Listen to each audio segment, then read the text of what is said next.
हम लोग की जो 5 मांगे थी कि री एग्जाम होना चाहिए और जिन साथियों के ऊपर एफआईआर हुआ है उसको वापस लिया जाए। सोनू यादव नाम का जो एक लड़का इस पूरे मामले के कारण उसने आत्महत्या कर ली, उसके परिवार वालों को 10 लाख का मुआवजा मिले और सरकारी नौकरी मिले। पुलिस वालों की ओर से जो बर्बरतापूर्वक लाठीचार्ज किया गया उनके ऊपर कार्रवाई हो। एक ये लॉजिक जो 18,000 बच्चों को सेम पोस्ट के लिए सेम नोटिफिकेशन के द्वारा अलग अलग एग्जाम फेस करना पड़ेगा, ये किसी के लिए भी भारी हो सकता है। 2 अलग अलग डेट पर आप एग्जाम ले रहे हैं और नॉर्मलाइजेशन नहीं करेंगे तो फिर ये इनजस्टिस होगा किसी ना किसी एक, या तो 13 दिसंबर को जो एग्जाम हुआ उनके साथ इनजस्टिस होगा या 4 जनवरी वाले के साथ इनजस्टिस होगा। न तो उन्होंने हाँ कहा किसी भी मांग को लेकर और ना कहा। नफा तुला जवाब की देख लेंगे, जांच करवा लेते हैं। हम चाहते हैं कि हमारा जो डेलीगेशन है वो सीएम से भी मिलने का मौका मिले ताकि उनको हम ये बातें अपने ओर से रख सकें। एक मुद्दा ये भी था कि जिन साथियों पे एफआईआर हुआ है उसको वापस लिया जाए, क्योंकि हम लोग अब पढ़ाई करेंगे कि जाके कोर्ट में लड़ाई करेंगे। हम लोग की जो 5 मांगे थी कि री एग्जाम होना चाहिए और जिन साथियों के ऊपर एफआईआर हुआ है उसको वापस लिया जाए। सोनू यादव नाम का जो एक लड़का इस पूरे मामले के कारण उसने आत्महत्या कर ली, उसके परिवार वालों को 10 लाख का मुआवजा मिले और सरकारी नौकरी मिले।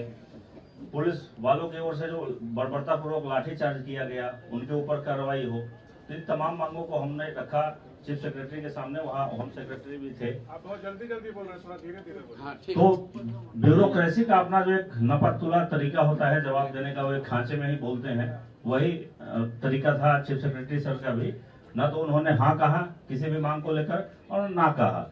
नफा तुला जवाब की देख लेंगे, जांच करवा लेते हैं। हम चाहे तो 24 घंटे में जांच करवा लेते हैं, उसके बाद जो होगा आपके हित में निर्णय लिया जाएगा। हम लोगों ने तमाम जो मांगे रखी उसमें हमने जो हमारा जो री एग्जाम का मुद्दा था उसके लिए हमने ठोस तर्क दिया कि क्या सर 18,000 लोगों का अलग से एग्जाम लिया जा रहा है।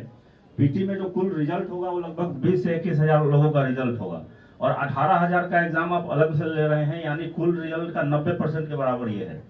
और नॉर्मलाइजेशन आयोग कह चुका है कि नॉर्मलाइजेशन नहीं होगा, यानी 2 अलग अलग डेट पर आप एग्जाम ले रहे हैं और नॉर्मलाइजेशन नहीं करेंगे तो फिर ये इनजस्टिस होगा किसी ना किसी एक, या तो 13 दिसंबर को जो एग्जाम हुआ उनके साथ इनजस्टिस होगा या 4 जनवरी वाले के साथ इनजस्टिस होगा।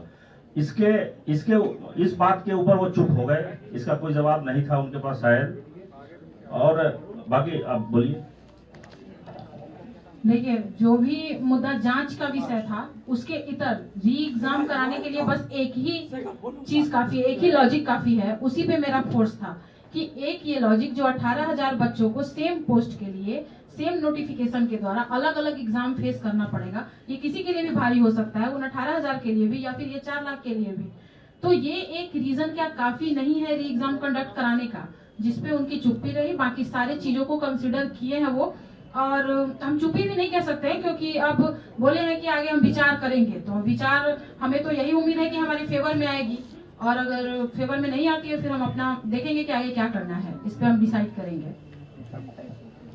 हम जब वहाँ पे गए तो हमने 5 मांगे रखी जो भैया ने बताया, और उन्होंने जब 18,000 का जो बात हो रहा है जो 90% रिजल्ट का है, तो उस पे लगा कि सहमत नहीं है। उन्होंने कहा कि इंजीनियरिंग सर्विस का एग्जाम होता है या पुलिस वाला होता है, 6 दिन एग्जाम होता है।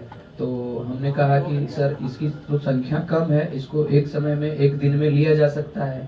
तो उन्होंने 66वीं का तर्क दिया कि 66वीं में औरंगाबाद में ऐसा हुआ था, तो हमने एक सेंटर का लिया। फिर हमने बोला कि ये 33 सेंटर के बराबर है। तब जब देखे कि संतुष्ट वो नहीं दिख रहे, मतलब हमारे लिए सकारात्मक नहीं लग रहा है, तब हमने कुछ एलिगेशन उन पे लगाना शुरू किया।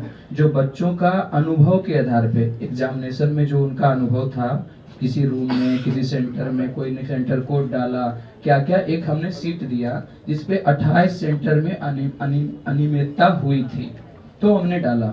तो उन्होंने कहा कि ये तो 24 घंटे में हम इस पे मैंने जांच कर सकते हैं सीसीटीवी मंगा करके।